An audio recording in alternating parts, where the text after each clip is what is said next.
Welcome to my cherry guide for UFO 50's Pilot Quest. The cherry requirement is to obtain the Donka Donka idol before leaving.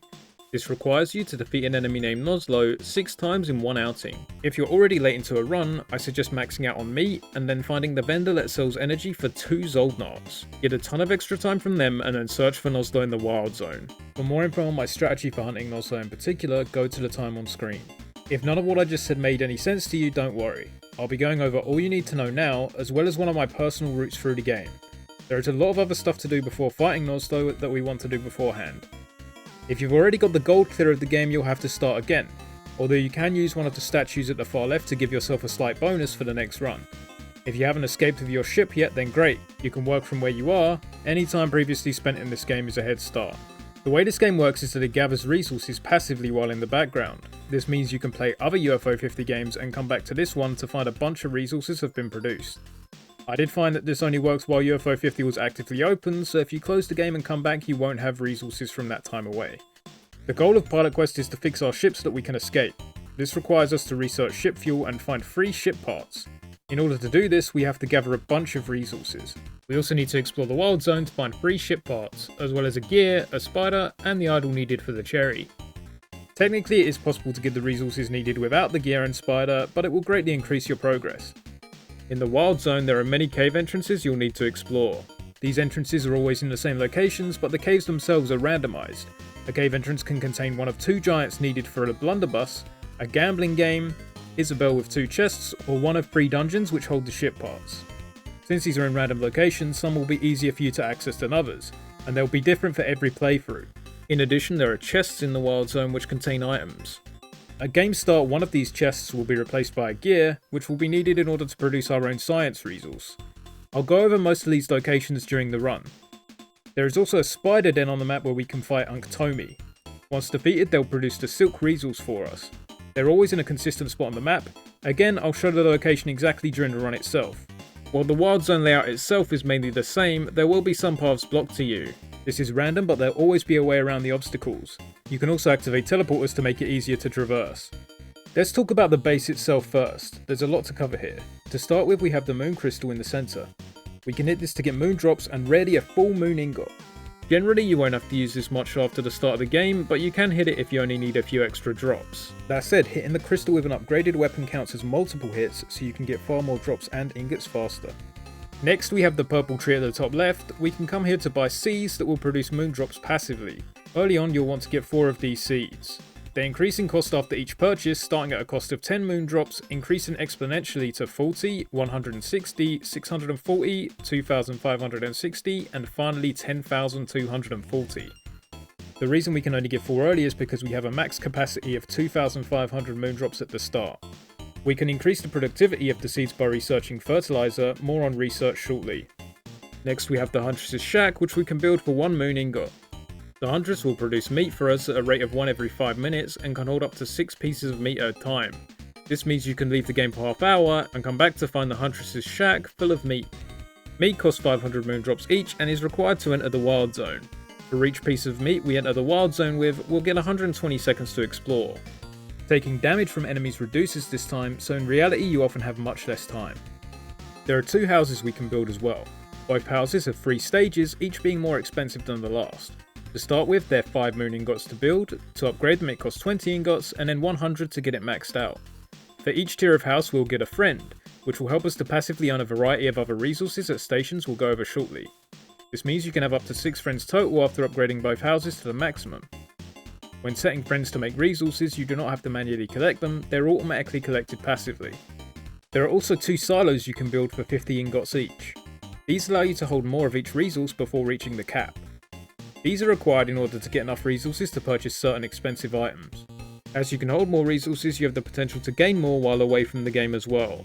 One great positive of the silos is that they increase the amount of meat you can carry as well, increasing your potential time in the wild zone dramatically with each upgrade.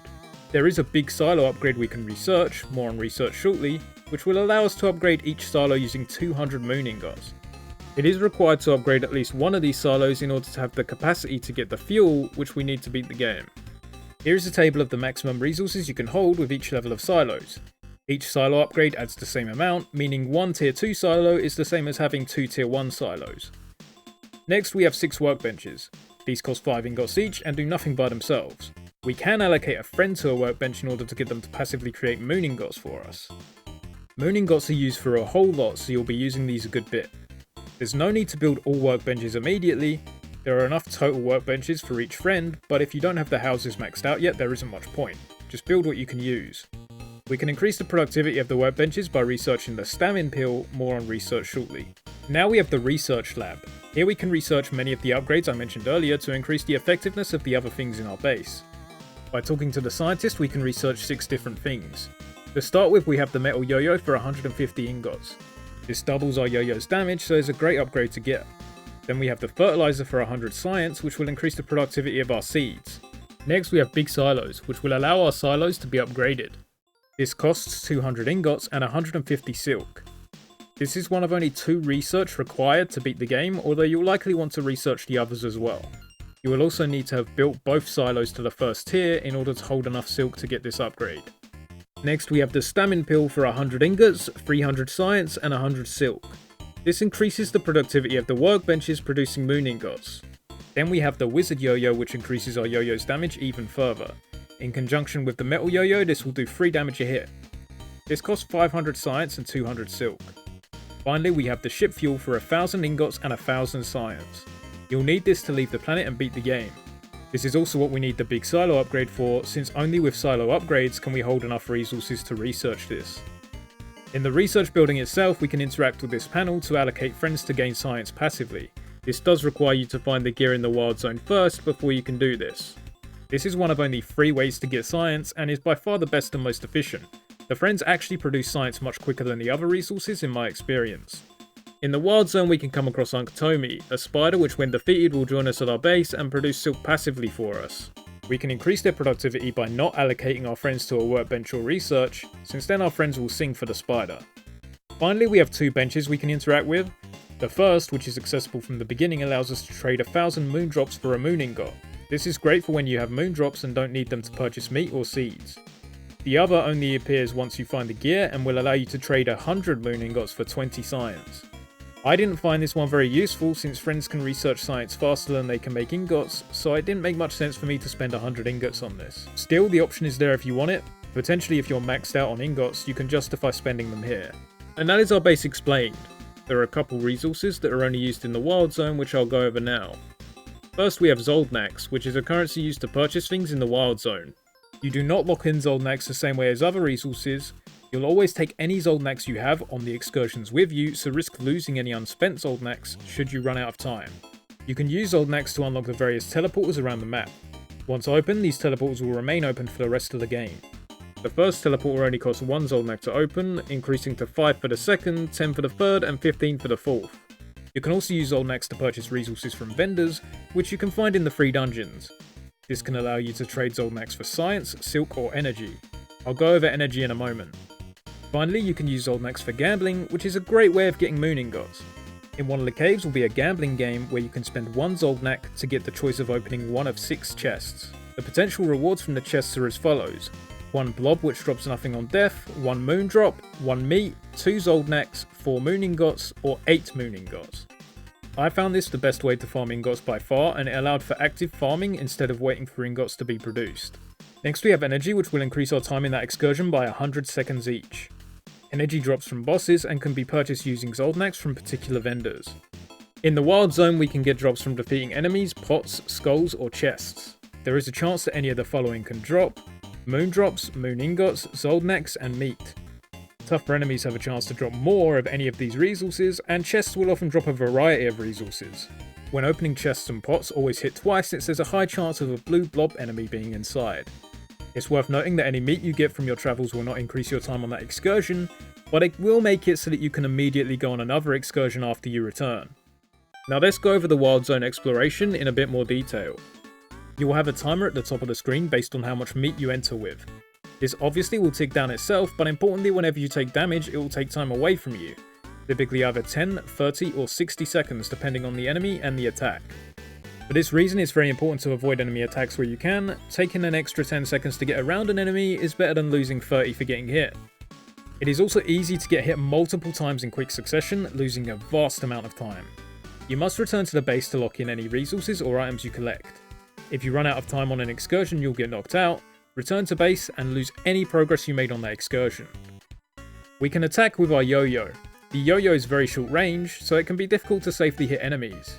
That said, the yo-yo can cause enemies to recoil, which can provide some distance. Enemies typically will take either 4, 6, or 8 hits to kill. By upgrading our yo-yo, we can reduce the number of hits needed dramatically. For this reason, I prioritised the metal yo-yo upgrade early. I found it easier to attack in a sort of rhythm with the yo-yo as opposed to spamming the attack button. Also, if an enemy is next to a wall, they can be easier to chain hit, since if they get pushed, they will not get pushed out of range. It may take you a few excursions to get to grips with the yo-yo. I would always prioritise getting safe hits in over DPS, since the time reduction you get for taking damage can stack up very quickly. The Blunderbuss is a weapon we can unlock by delivering a letter to an orange giant. This is great since it allows you to hit enemies at range, which is much safer. The notable thing about the Blunderbuss is that it consumes moondrops. You cannot take moondrops on excursions with you, so you'll have to get some moondrops from enemies or other sources before you can use it. While the projectile does get blocked by walls, you can hit through thin walls by standing right next to it, which is worth noting. This is also true for the yo-yo, but more applicable with the Blunderbuss since it doesn't require the enemy to be close. It is not possible to upgrade the Blunderbuss's damage, but it's still an excellent weapon for its range alone, and can be well utilised against tricky enemies and particularly bosses. I'd like to briefly go over all the normal enemies. Any boss enemies will be covered in the run itself. There are many unique enemies in this game. For the most part they're easy to deal with, often just having simple movement, and once they commit to their attacks it's easy for you to get around them or hit them. In truth, you can avoid most enemies just by walking around them, and you'll want to do this for the most part, particularly in dungeons where they can't follow you to the next room. You'll definitely want to take enemies out in areas you want to fight in, and also if it's an area you'll pass through a lot in that excursion. Any enemies killed will remain dead for that excursion, so by killing them we can remove the threat completely. Most enemies move randomly towards you in a straight line periodically. I'll only mention if an enemy moves faster or differently to the standard. To start with, Scorpions, just your standard enemy taking 30 seconds away on hit. They require 4 normal yo-yo hits to take out. Next we have Shooters. Periodically after moving they'll stop and fire in a straight line. These projectiles get blocked by terrain and take 30 seconds away on contact, as does contact with the shooter themselves. You can simply wait for them to start firing before manoeuvring around them and getting hits in. They are relatively beefy, requiring 6 normal yo-yo hits to kill. We also have Bombers, which are similar to shooters in the way they move and take 6 normal yo-yo hits to kill. They also take 30 seconds away on contact. They have a different attack however, chucking bombs in the area. Getting hit by one of these bombs takes a whopping 60 seconds from our timer, so be very careful when fighting these enemies. Thankfully the explosion radius is very small. Next we have Divers. They will sit submerged until you get close to them. It's not possible to hit them in this state. Eventually they'll pop their head up and become vulnerable. After poking their head out, they'll only be vulnerable for a short time before they will fire bubble attacks at you. They will fire multiple and they each will take 30 seconds on hit. The Divers take 6 normal yo-yo hits to take out, so I would only suggest fighting them if you have a yo-yo upgrade. If you can kill them in 3 hits, you can destroy them before they fire. After firing, they'll resubmerge themselves and the opportunity to kill them will have passed. Mushrooms can deal a lot of damage. They have a smoke attack that fires in all 4 directions horizontally and vertically. Coming into contact with the mushrooms takes 60 seconds and its attacks take 30. Fortunately they're pretty simple to fight, simply wait until they attack and then get some hits in. There'll always be enough delay between their attacks where you can hit them. They take 10 normal yo-yo hits to kill. Mosquitoes will fly around the screen incredibly fast. They take 30 seconds on hit and are very low health, only requiring 2 normal yo-yo hits to kill. Their erratic movement can be annoying, but often you can just ignore them. Beetles are one of the more annoying enemies. They'll charge at you when facing you at some speed.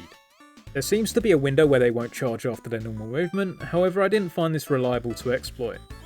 Whenever they start charging, they cannot change direction until the charge is completed, so you can bait out their charge and then move around them. They take 6 normal yo-yo hits to kill and take 30 seconds on contact. Spiders are pretty simple enemies. They only take 3 normal yo-yo hits to kill and take 30 seconds on contact. Where spiders are unique is their movement. They'll jump when moving, making them more awkward to avoid and hit. Next we have crabs. These enemies are one of the worst to face. They will fire bubble attacks at you. These attacks will always start from beneath the crab and will be blocked by terrain. For this reason, if you can get one above a wall, they're far less of a threat. These enemies move around a lot and sometimes don't have a lot of downtime between firing. Fighting one alone isn't too troublesome, but often you'll find multiple in the same area which can be overwhelming to deal with. I suggest using the Blunderbuss, although to be honest, when fighting these, I often just considered it to cost me a lot in terms of time and getting hit, so I'd never go out of my way to fight them unless necessary. Getting hit by their bubbles takes 30 seconds and contact with the enemy itself takes 30. They also take 6 normal yo-yo hits to kill. There is also a purple variant of this enemy you can find which deals the same damage but takes 8 normal yo-yo hits to kill.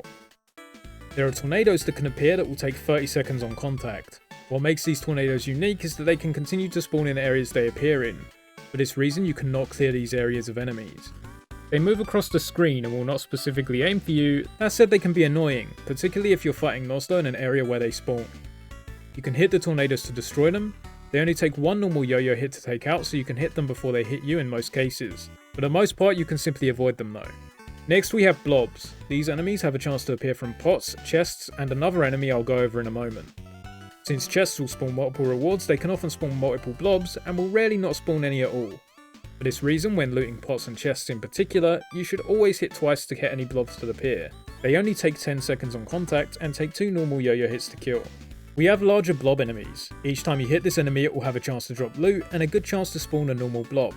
These enemies move slowly and can be good to kill since they have a better chance to drop ingots and other good loot. They'll take 8 normal yo-yo hits to take out. Getting into contact with one of these does take 60 seconds, so consider the risk before fighting them. Thankfully they do move pretty slow, so they're easy to avoid. Next we have poison worms. These enemies leave a poison trail in their wake. Walking into this poison takes 10 seconds consistently for as long as you're in it. Thankfully these enemies move pretty slowly and the poison does dissipate relatively fast. Contact with the enemy itself takes 30 seconds. They take 10 normal yo-yo hits to kill, so can be pretty beefy. The maggots are my least favourite by a mile. They move incredibly quickly and can be a real pain to hit. Thankfully they only take 10 seconds per hit and only take 1 normal yo-yo hit to kill. For these in particular I found the Blunderbuss had an easier time hitting them, so try using that when they're swarming you, even if they're in yo-yo range. There are multiple bosses that spawn maggots which can become very overwhelming very quickly if not kept under control. Purple turtles are fairly uncommon enemies and aren't really worth the trouble in fighting. The reason for this is that they're only vulnerable when the eye on top of them opens up. They take 6 normal yo-yo hits to kill, but since they're vulnerable so little of the time, they're extremely time consuming to kill. Their movement is also normal, so it's easy to avoid them. Coming into contact with one removes 30 seconds. Robots function similarly to the poison worms, but instead of leaving poison, they leave a trail of bombs in their wake. Be careful around these since the bombs will take 60 seconds if you get hit. Coming into contact with the robot itself takes 30 seconds. Robots take 10 normal yo-yo hits to kill. There are also spikes on floors in some areas which will take 10 seconds continuously while you're standing on them. As I said, I'll go over the boss enemies in more detail during the run itself. There's a boss at the end of the 3 dungeons that you need to defeat for ship parts, Nozzlo you need to defeat for the cherry, and a purple boss near the wild zone entrance. Depending on how patient you are, you can go for riskier hits sometimes, which I usually would do. When playing personally, I would always consider fighting enemies to be a time investment, and would expect to lose time fighting them, more than just the time spent. As I mentioned before, there are many cave entrances with randomised caves inside. The main ones to note are the 3 dungeons, which contain the parts we need to fix our ship. These will always be a consistent layout, although may have some minor alterations in the rooms themselves, and may also have multiple different locations a vendor can be in. Each dungeon will be littered with enemies, and will have a set path to go through to reach the boss. Once we defeat the boss, an opening will appear to the side of the boss arena, which we can follow to get that dungeon's ship part. Dungeons also have vendors in them. The vendors' offerings will always be the same, but they'll be in random locations. There are 4 vendors total split among the 3 dungeons, and they can offer 3 Zoldnax for 10 science, 5 Zoldnax for 15 silk, and either 2 or 3 Zoldnax in exchange for energy. In the dungeons there are some walls you can pass through to either uncover a room full of loot or a shortcut through the dungeon. I'll show these off in my run. Often these loot rooms are very desirable, offering a lot of resources that cut into the grind a bit. On screen are the routes and directions for how to reach the loot rooms in the purple and orange dungeons.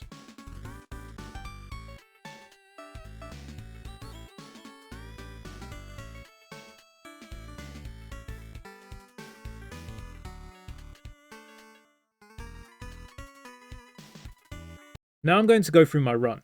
The run I show is actually my second playthrough. You should be able to replicate it on your first, but just bear in mind you'll see the statues on the far left side that are not present on a first playthrough. Remember the dungeons are randomised and some paths I take may be blocked. There will always be an alternate path you can take, some are more time consuming than others. To start with, we hit the moon crystal until we get an ingot drop. We will spend any drops we get on seeds at the Guma tree. Don't bother farming drops for more seeds past 4 since we'll hit the resource cap and won't be able to afford it. If you get unlucky with ingot drops, you can exchange 1000 moon drops at the workbench for an ingot.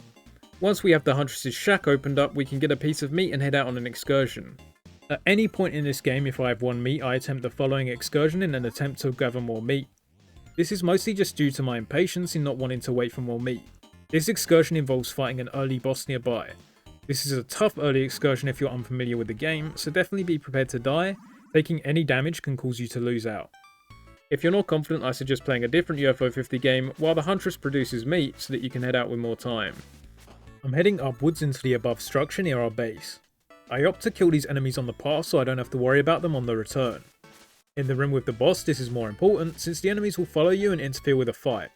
While fighting these shooters here, I actually get hit, losing 30 seconds. At maximum, you can afford to get hit once before this excursion becomes really tough, so definitely play it as safe as you can. Now for the boss itself. Sometimes the bomber on the left will be in this room, so be prepared to kill them as well. I position myself by this wall here since it will block one of the boss's attacks. Sometimes it can make its way around the wall, but when the boss is directly opposite, this cannot happen. Then we wait for the boss to get close to us and hit it through the wall. Once the boss is in line with us, we only have to worry about the bombs it throws. Just be prepared to avoid them if they're in a position to hit you. From this position we can continue hitting the boss. Remember, it's more of a rhythm than anything when attacking. There's a chance the boss can move away from you. In these cases you'll just have to wait for it to come back. Potentially the boss can just wait out the timer this way, but I always took this chance. Even with the damage I took earlier, we take out the boss with time to spare, although I did get lucky in that it stayed close enough to get continually hit for a long time. Once we kill the boss, it will drop some energy. Make sure to pick it up. Also, hopefully the boss will drop some meat for us. Now we have the energy, we have an additional 100 seconds, which I'll use to check the nearby pots in the hope that they drop more meat for me. There are 3 pots on the right, and then there are more on the left side where there's also a cave entrance. I also clear out the other enemies in the area. While fighting, I end up taking another hit, so decide to head back slightly earlier than I would like to.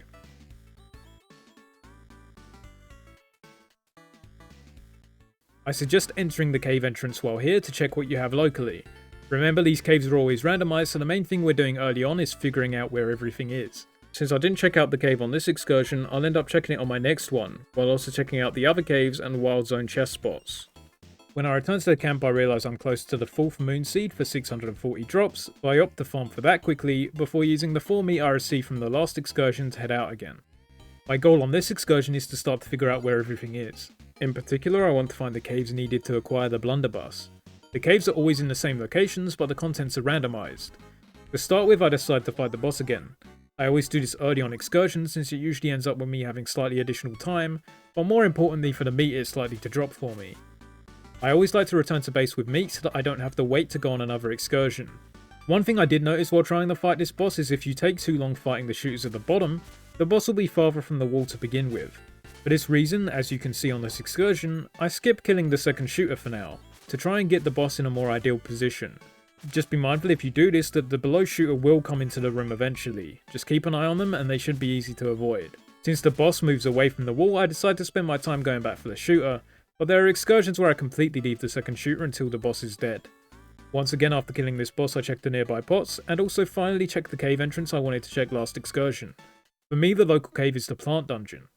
I check the nearby pots while I'm here, but since I'm not going for the boss fight now, and there are no loot rooms in this dungeon that I know of, I leave and continue exploring elsewhere. You'll see me come across a different dungeon later on, which I'll search to find the loot room. When I come across either of the other dungeons, I like to loot these rooms for lots of ingots and meat.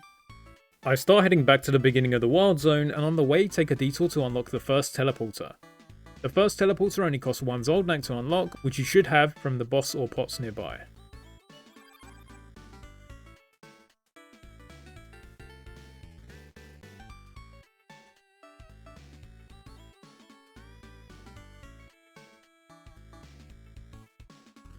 Now I start searching to the right.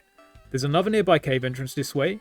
By following this path around, we come across the second cave entrance, which for me will be the purple dungeon.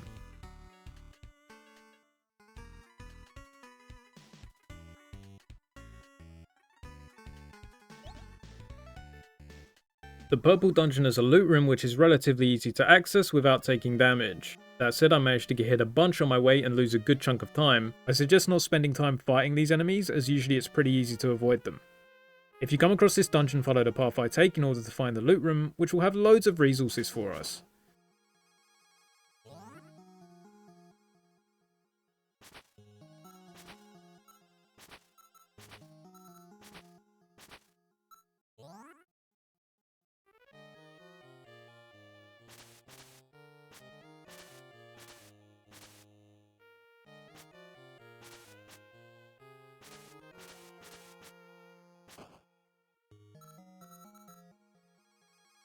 To the left of this vendor is a wall we can pass through.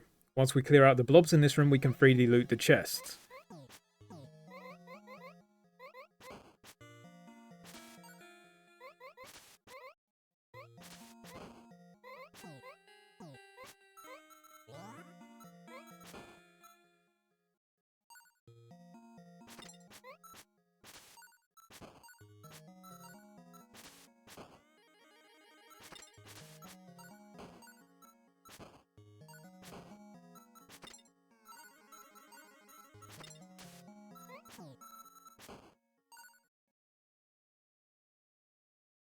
Then I head back to leave the dungeon. I suggest checking what the vendor has available to you before you leave.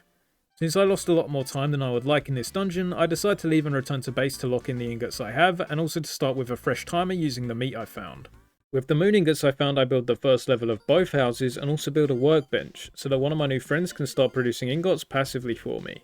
By using my moon drops to buy an ingot, I end up with a perfect amount to get 2 friends and 2 workbenches. Obviously the resources you have at this point will differ. It doesn't matter when you get these, just obviously try to get them as early as possible. Ideally at the end of the exploratory part of the run, we'll have both houses upgraded to the 2nd level, and we'll also have found the gear, so that we can get some friends producing science for us as well. I actually forget to put my 2nd friend on the workbench, so I lose out on a few extra ingots there. So now for another exploration excursion. I didn't get too far on the last one. I decide to leave some meat with a huntress so that if I die, I have the option to get meat from them and immediately go out again. I'm impatient, so decide to skip on fighting the purple boss again, but feel free to do that if you're comfortable. Instead, I get right back on track, heading to the right. This is the first example of where a path in the wild zone might be randomly blocked. Potentially this upwards path will be blocked for you. If it is, simply continue to the right. There will be an opening that way which you can follow, which will eventually loop around to the same area. You'll simply be doing the same path I am about to take, but backwards in this case. To the left here we can find a chest that we could see from the other side of the lava. You can only access it from here. On these excursions I often avoid enemies for the most part, and I suggest you do the same since it can be time consuming to clear them out, and they shouldn't be too tough to avoid.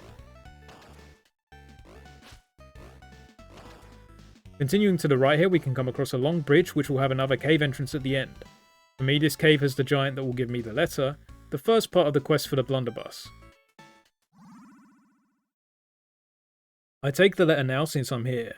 You'll lose the letter if you die, but can always come back to this giant to get it again should that happen. Assuming you don't die, you can actually return to base and it will be with you on your next excursions until you either find the 2nd giant or die. Now continuing to the right we come across our 2nd teleporter. Make sure to activate it if you have Zoldynacs available. Then go down from here to come across another cave entrance.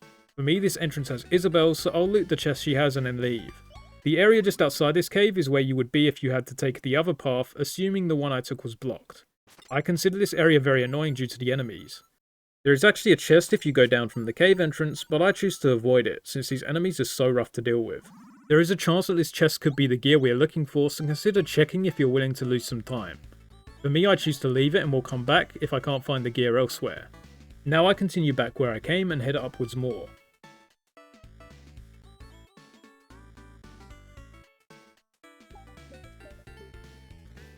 In the structure above us here is the spider boss enemy. I don't bother with them until I have the blunderbuss, so we'll leave them for now. There are also paths both left and right. I head left, but bear in mind that there are 2 chests along the path to the right. That area has extremely annoying enemies, so I only check it last if I absolutely have to. To the left we have another case of paths being randomly blocked. This one is more substantial than the last. The alternate path to this one is all the way on the left side of the map. If you can go up here, there's another teleporter with another cave entrance. This teleport will cost you 10 Zoldynacs if you've already opened 2 others like I have. With this path blocked to us, it's underwhelming. From this point I head back to the starting area. Depending how much time you have, consider checking the path to the right here as I mentioned before, although as I mentioned I always check this section last only if I have to. I decide I want to use the remainder of my time on this expedition looting what I found. I decide to first fight the purple boss since they'll drop energy on death. I end up taking a lot of stupid damage while doing this, so end up skipping on searching the purple dungeon I found the last expedition. Ideally I would have had enough time to reliably check that loot room again, but I opt to play it safe and return to base. From fighting the boss and checking the nearby pots, I don't get any extra meat, so return to base with a bit less than I'd like. While at the base I finally put our 2nd friend to work, buy 1 piece of meat to get up to 4 and then head out. I leave 1 piece of meat so that if I die or don't return with any meat I have the option to leave again. And it's a good thing I do that for this excursion, since I choose to search the left side and take multiple 60-second hits, meaning I have to return preemptively. The left side ends up being extremely blocked for me, but there's one chest spot you'll want to check, even if it's as blocked as mine is.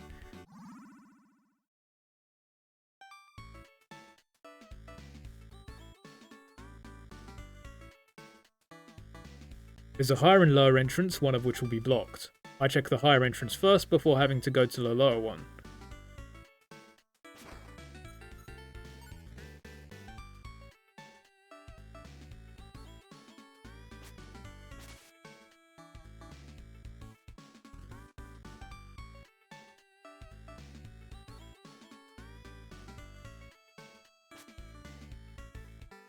From here there's a chest to the left. This path can be blocked at the top or bottom. For me, the top path is blocked.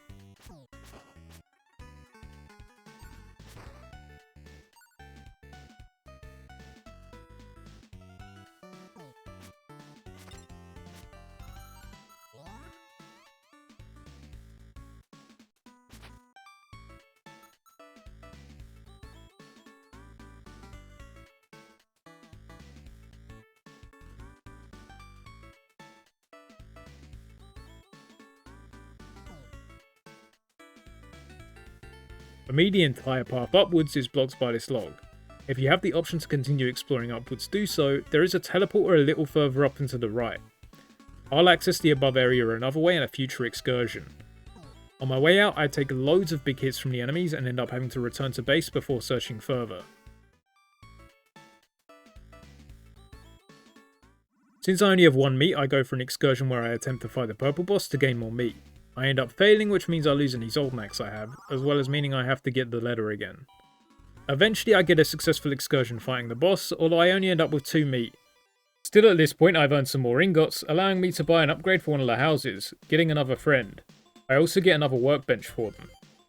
2 meat isn't really enough for me to work with, so I continue with more expeditions fighting the purple boss until I get more. Truthfully, this takes me like 5 expeditions before I get a usable amount of meat. Once I have 4 meat again, I'm ready to explore more. The path I want to search is actually above the purple boss, so I'll take them out as I have many times before, and then continue along the path. This path will lead around to the left, which was blocked to us before. Simply follow the path past the beetles.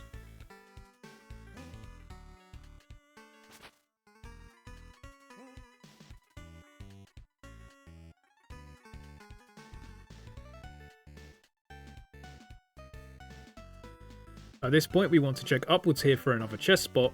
For me, I get lucky and find the gear. Upon returning to base with this, I'll be able to repair the machine in the research lab, allowing friends to produce science for me. From here, continue to the left and follow the path around. We'll come out above where the left path would lead us. Below us to the right is the teleporter I mentioned earlier. Since I don't have enough Zoldynacs, I decide to check the above path first. There is a cave entrance on the left we want to check. For me, this is the orange dungeon.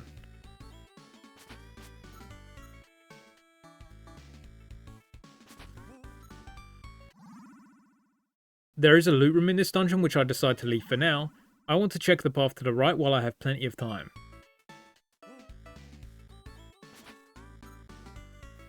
This path may be blocked in your playthrough. If it is, the blocked path I came across many excursions ago will be open. These bones won't be present and we can access this area through the right part of the map.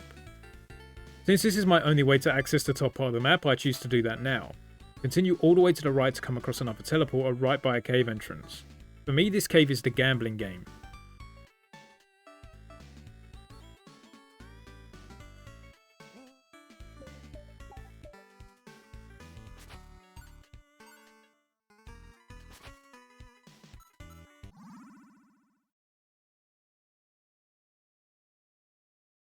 I cannot afford this teleport right now, but honestly the gambling game is in a good spot for me for future excursions, since it's right next to the teleporter. So now for the long trek back where we came. As you'll see, there's no way to the right side of the map for us, so we'll have to head all the way back where we came. There's one more cave entrance and chest location for us to check. By going down from where we entered this section of the map, we can find our final cave entrance. This is much easier to access from the bottom if that path is not blocked. For me, this final cave contains the second Blunderbuss giant. On our next excursion, we'll focus on getting the letter again and getting to this cave.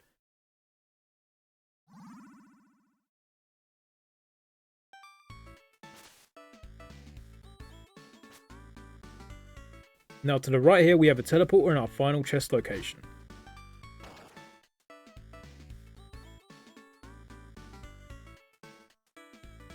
Just above the teleporter is our last chest.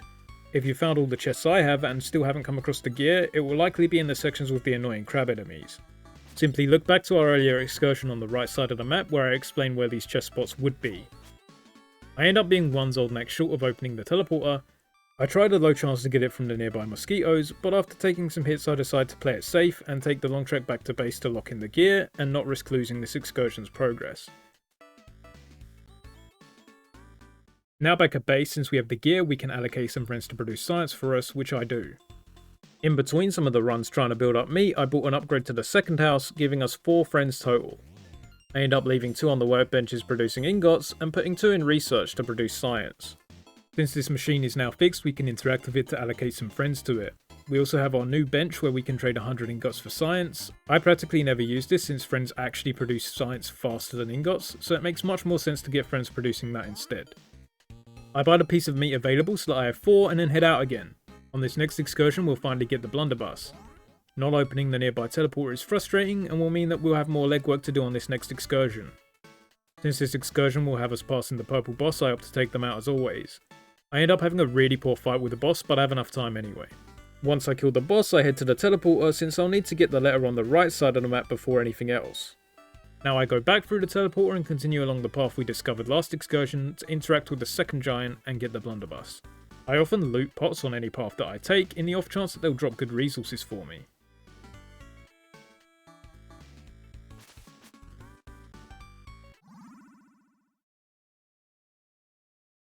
And once we deliver the letter we'll be given the Blunderbuss, an incredibly useful weapon that will allow us to attack at range at the cost of 1 moondrop a shot. From here I want to use the Zolnax I have to open up the nearby teleporter to allow us easier access to this side of the map in future. This teleporter is particularly valuable considering the layout of my map in particular.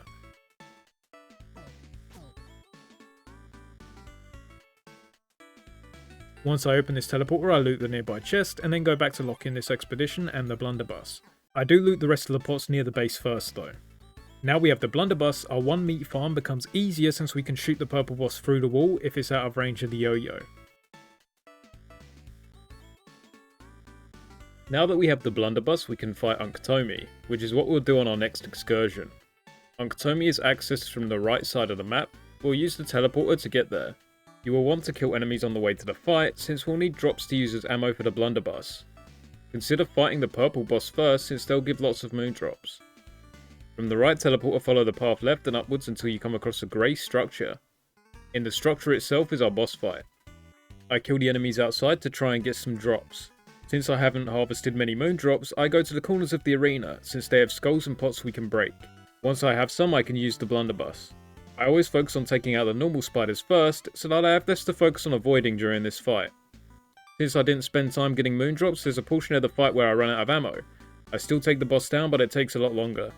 With most of the spiders dealt with, I can now focus on the boss. Unktomi will fire webs on the ground. Be very careful as standing on a web will completely stall your character for a considerable amount of time, leaving you very vulnerable. Use the statues to your advantage and shoot around them where you can. The recoil from the Blunderbuss should keep Unktomi at bay for the most part. Just keep pumping fire at them until they go down. I end up running out of moondrops so I have to use the yo-yo to finish it off. If you're forced to fight melee like me, make sure to use the statues to your advantage and hit around it. The statues are barely too wide to hit through, but the spider is so large it will struggle to get around them. This part of the fight takes a while, but eventually they go down. You'll see me get trapped in some webs at points, but the statues protect me from getting jumped on by the boss. Once you've done enough damage, Unktomi will apologise for attacking us and will actually go to our base. Now they will passively earn silk for us at our base, which is required for some research. With Unktomi defeated, I return to base. Now that Unktomi is at our base, they'll produce silk passively for us. We can increase their productivity by not having our friends at any stations, but for now we keep them working on other things. At this point in the run I intend to let the game work in the background. Having the Blunderbuss unlocked and knowing where all the dungeons are, and also having the gear and Unktomi so that I can produce science and silk while away as well. I buy what meat I can so that the Huntress Shack is full when I return, and there's as much meat available as possible. I even farm up some drops so that I can get to my current maximum of 5 meat. Before leaving I like to have 2 houses both upgraded to the second tier giving me 4 friends. I like to put 2 of these friends on workbenches for ingots and the other 2 on science. Ideally, I'm waiting for 200 ingots to buy 1 silo and the metal yo-yo upgrade, so you could leave all your friends on workbenches to speed that up. By leaving some on science, I can build that up while away as well. If you want to farm ingots more actively, I'd suggest farming the loot rooms in the blue and orange dungeons and gambling using Zoldnaks. Later on in the run I'll go over my general farming route. On returning I have enough ingots to research the metal yo-yo and also get a silo in order to be able to carry more meat. Just 1 silo will allow us to go up to 10 meat, doubling our available time. I also get the fertilizer with the science I've accumulated. The silo also allows us to get the next Skumatree seed from our moon drops, which I'll get once I can eventually afford it. Now for us to go to some of the dungeons we found in order to get the free ship parts. You can do these in any order, and with the metal yo-yo and blunderbuss we should be fine to beat them. I recommend upwards of 8 meat before going into these dungeons. I'll go in with 6 because that's all I can afford at the moment, and my closest dungeon is the easiest in my opinion. You'll see I'll return from these expeditions with plenty of time, but I like to give myself lots of leeway. If you have enough ingots, consider getting the second silo now, since that will allow you to take 15 meat. You should have plenty of time anyway, but the option is there if you want to play it safe. I killed some enemies on the way to the purple boss in order to get some moon drops to use as ammunition. You can see the difference in using the metal yo-yo. It's now much faster to take out every enemy. Since the nearest dungeon has us passing the purple boss, I opt to fight them now so I don't have to worry later, and also get the bonus time for killing them. Also, since the first dungeon I'm going to doesn't have a loot room, it's good to kill this boss for the potential meat it will drop. You'll have seen me use the blunderbuss to damage the boss at range while still hitting it through the wall. Then we head into our first dungeon. Again, remember these are randomized. As I mentioned before, as far as I'm aware the green dungeon does not have any secret loot rooms like the other 2, which makes it a bit of a shame that this one is my local one. That said, follow the path I take to quickly get to the boss. I actually take a wrong turn here going straight instead of the left. I quickly go back to get back on track. For the most part, all of the enemies in this dungeon are pretty easy to avoid.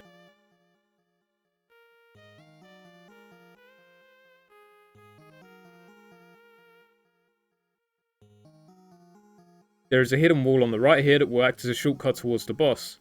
From here we can continue right until we reach the boss room.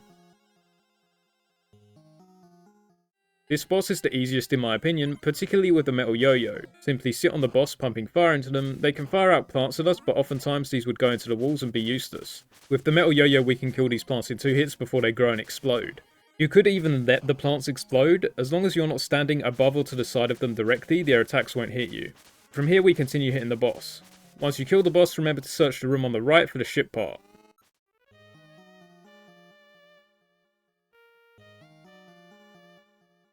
On our way back, since I have plenty of time, I opt to loot some of the other rooms since there are some chests available.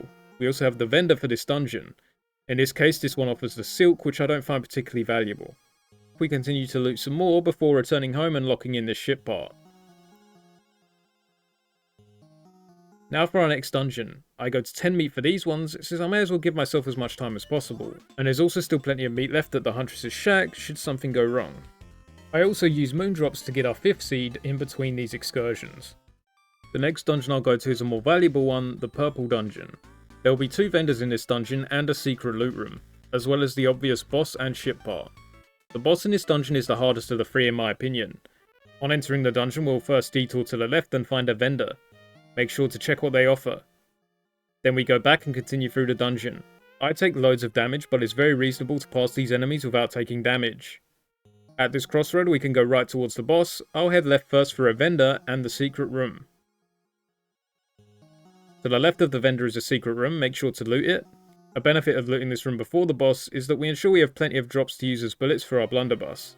Now we head back towards the crossroad and go right this time to head to the boss.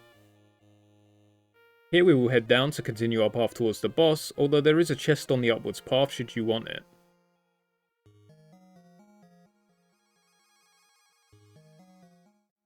This boss is the most annoying by far.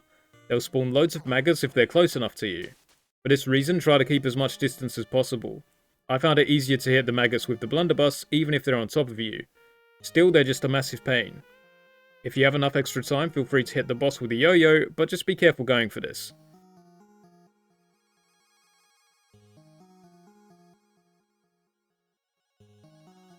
For defeating this boss, we can get our next ship part. Make sure to remember to loot the room. Since I have some extra time, I go down the only unexplored path to find another chest, before returning to base to lock everything in.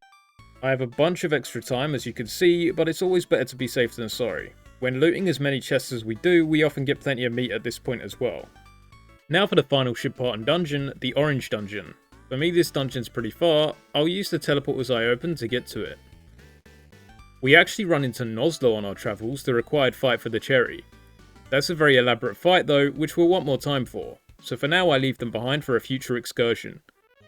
As we enter on the left is a room where the vendor can potentially be. I check it on my way out, there is another potential room for the vendor in this dungeon. Simply follow the path I take to start progressing through the dungeon, we can avoid most of the enemies here.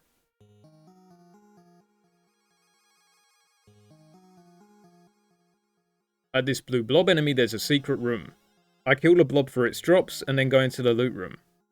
You can also enter or exit this loot room from the bottom.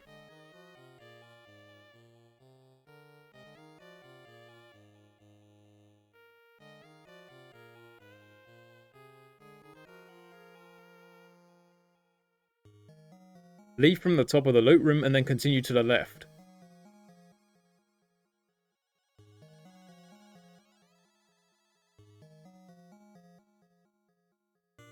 To the left is the second location for the vendor. For me it's just a scorpion, meaning the vendor is back near the dungeon entrance. By continuing along the other path we'll eventually come up to the boss. For this boss I like rushing them with a yo-yo, although this is dangerous. Since it has orbs orbiting it, it can be hard to hit with the Blunderbuss, whereas the yo-yo can hit multiple segments at once.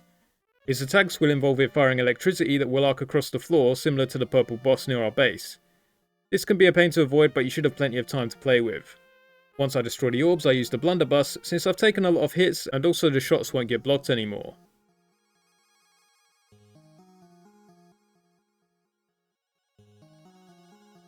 After killing the boss, remember to get the ship part from the room to the left. On our way back, we do a slight bit of exploring, getting another chest and also finding the vendor near the entrance. I actually go a longer route to get to a chest. You can go through the loot room and exit through the bottom to reach the room with the chest in it. Once we're done in this dungeon, we exit and lock it in.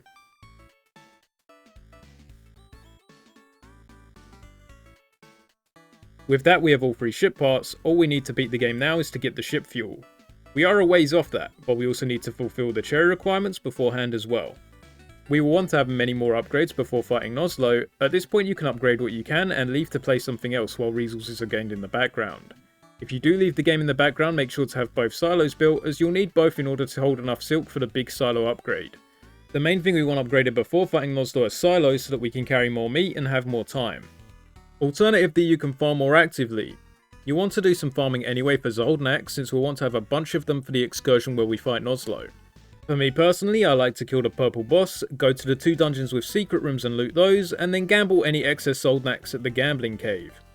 The order you do this in will be dependent on the layout of your dungeons. For me, I go to the purple dungeon, the purple boss, the orange dungeon, and finally go to gamble any Zoldnaks I get.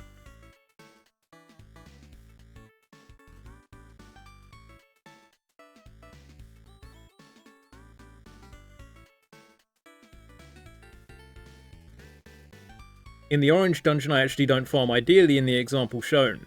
As well as the top, there is a secret entrance at the bottom of this room which you can use to easily get to another chest before leaving the dungeon.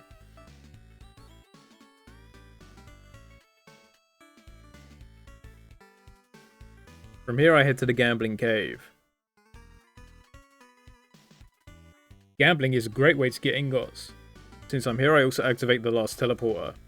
In my case, the teleporter is in a great spot since it's right outside the gambling cave. When gambling, be careful not to hit the NPC. If you do, you won't be able to gamble anymore on that excursion.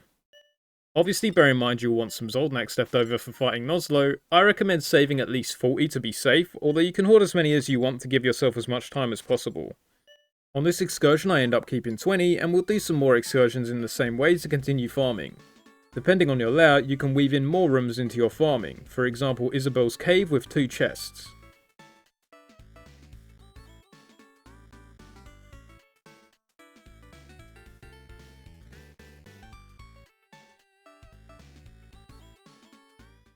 We'll want to get the big silo upgrade. This is required in order to get enough resources for the fuel, but will also allow us to carry more meat and hence have more time to fight Nozzlo. In order to get the big silo upgrade we'll need 150 silk, which requires us to have both regular silos. Personally in this time I also upgrade the 2 houses fully to get the maximum 6 friends, and also get the stamina pill upgrade which will increase our friends' ingot production. Consider doing this one later since it will use 100 silk and we need that for our big silos. Now for the Nozzlo hunt. Upgrade what silos you can and max out on meat before heading out. If you're really struggling with Nozzlo, or if you can already afford it, consider getting the Wizard Yo-Yo upgrade. This will increase the Yo-Yo's damage even further. I ended up getting a level 2 and a level 1 silo, so I have the option to take 20 meat with me. I also have 60 Zoldnaks to spend on energy as well, which will give me an extra 3000 seconds. I defeat Nozzlo with around 2700 seconds remaining, so potentially this is a bit overkill, but it allows me not to worry about time as much. Before starting our hunt, I want to go into a dungeon for multiple reasons. The first is to spend our Zoldnaks on additional time, and the second is to loot a secret room in order to get a bunch of drops for ammo. This is the main reason we were keeping note of what the vendors were offering. We're looking for the vendor that offers energy for 2 Zoldnaks. At this vendor, we're just going to spend all of our Zoldnaks to get as much time as possible. Also, while we're here, we're going to loot the secret room in order to get a bunch of drops for ammo. If the vendor you're looking for is in the plant dungeon, consider going to another dungeon after just so that you can loot a secret room. Then we're truly prepared to go hunting. We'll need to find Nozzlo multiple times. They'll not appear in any dungeons, so we'll scour the wild zone. Since the wild zone is our arenas will be filled with other enemies. For this reason, I usually take out enemies as I travel. This means if Nozzlo appears here later, I won't have to worry about the other enemies. For the most part, even when we do find Nozzlo, we'll want to clear out other enemies first so that we only have to worry about fighting them. In this attempt, I wander around for a while before finding Nozzlo, which takes a lot of time. I clear out most of the enemies as I travel though, making my life much easier later down the line. In particular, there are a couple of areas that are a real pain to fight Nozzlo in. Any area with these crab enemies should be visited and cleared. That way if Nozzlo arrives here later down the line, we won't have to worry about avoiding damage from them. I also loot the second secret room in the other dungeon when I pass by it, just for some more ammo. You'll want a ton of ammo for fighting Nozzlo. While you're searching the map, you should loot any chests you come across as well for this reason. When fighting Nozzlo, Nozzlo will cycle between the other boss's attacks, as well as some other attacks, like the bubbles or a linear projectile attack. The worst thing Nozzlo does by far is spawn Maggers. At the very least, the Maggers will supply some drops for ammunition. We can use our Blunderbuss to attack at range as long as we have drops to fire. If you're willing to spend time on getting yo-yo hits, you can do that to speed things up a bit. Once we've done enough damage, Nozzlo will leave and we'll have to find him again. We'll have to find and fight Nozzlo a total of 6 times in this one excursion, which is why we purchased so much extra energy. There is a chance Nozzlo will get stuck. If this happens, try to save your ammo and go for yo-yo hits, since Nozzlo will not attack in this state. You may get unlucky and have this not happen at all. I saw it multiple times, but only once on this attempt. Fortunately, it occurred at the most fortunate moment for me. On the 5th time fighting Nozzlo, he will not leave. Once you've done enough damage, they'll say, "I've had enough, stop following me," and then continue to fight you for the last time. This is why it's very fortunate for me that he got stuck here, since he'll remain stuck for the final phase. And with that, we've killed Nozzlo and get the idol required for the cherry. As you can see, I have tons of extra time in spite of wasting a lot of it earlier while searching. Now that we have the free ship parts and the idol, we only need the ship fuel, which we can research for 1000 ingots and 1000 science.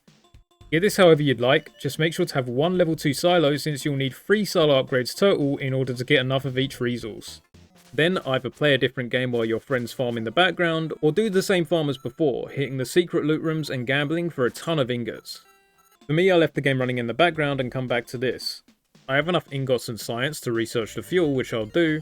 All we have to do now is use our ingots and science to purchase the ship fuel, and then we have to interact with our ship multiple times. Once we've fixed our ship and interact again, we can leave, finishing the game and collecting our cherry.